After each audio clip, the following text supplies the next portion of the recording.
ધોળકા તાલુકામાં આવેલું મટીબોર ગામ ખાતે આવેલા પ્રાચીન શ્રી ભેટડિયા ભાણ સૂર્ય મંદિર ભાણ સરકારના સાનિધ્યમાં વિશ્વના કલ્યાણ માટે રવિવારના રોજ હવન કરવામાં આવ્યું હતું। હજારો ભાવિક ભક્તોમાં સૂર્ય ભગવાનની ઉર્જા અને પ્રકાશ ફેલાય તેવી ભાવના સાથે વિશ્વ કલ્યાણમાં શાંતિ છવાય અને સનાતન ધર્મની પ્રેરણા મળે તેવા ઉદ્દેશ્યથી માનવ કલ્યાણ માટે સૂર્યયજ્ઞ કરવામાં આવ્યું હતું।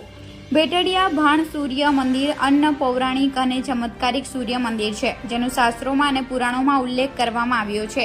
સાતમ એટલે કે સપ્તમીને જ્યારે રવિવાર આવે ત્યારે તેનું ભાનુ સપ્તમી કહેવામાં આવે છે। 72 વર્ષ પછી શ્રાવણ માસની અંદર આજે ભાનુ સપ્તમીનો સંયોગ મળ્યો છે। ભગવાન ભેટડિયા ભાણ સરકારનો દૂધ પંચામૃત તથા તાપી નદી યમુના નદીના પાણીથી અભિષેક કરવામાં આવ્યો હતો। આ હવન દરમિયાન ભાણ સરકારના સાનિધ્યમાં એવો ચમત્કાર થયો કે આજુબાજુમાં આખો દિવસ ધોધમાર વરસાદ વરસ્યો હતો, પણ ભાણ સરકારના સાનિધ્યમાં મેઘરાજાએ કૃપા કરી કે એક ટીપું વરસાદ ન પડ્યો હતો। હવન હોમમાં આવેલા ભક્તો તેમની આંખે આ ચમત્કાર જોઈ ધન્યતાનો અનુભવ કર્યો હતો। સોલા ભાગવતના પ્રખર વિદ્વાનો પંડિતો દ્વારા હોમાત્મક હવન કરવામાં આવ્યો હતો।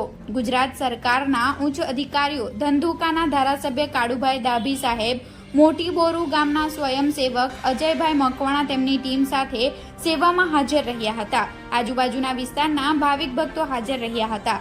રિપોર્ટર પ્રકાશ મકવાણા, ગુજરાત ક્રાઇમ ન્યૂઝ, ધોળકા।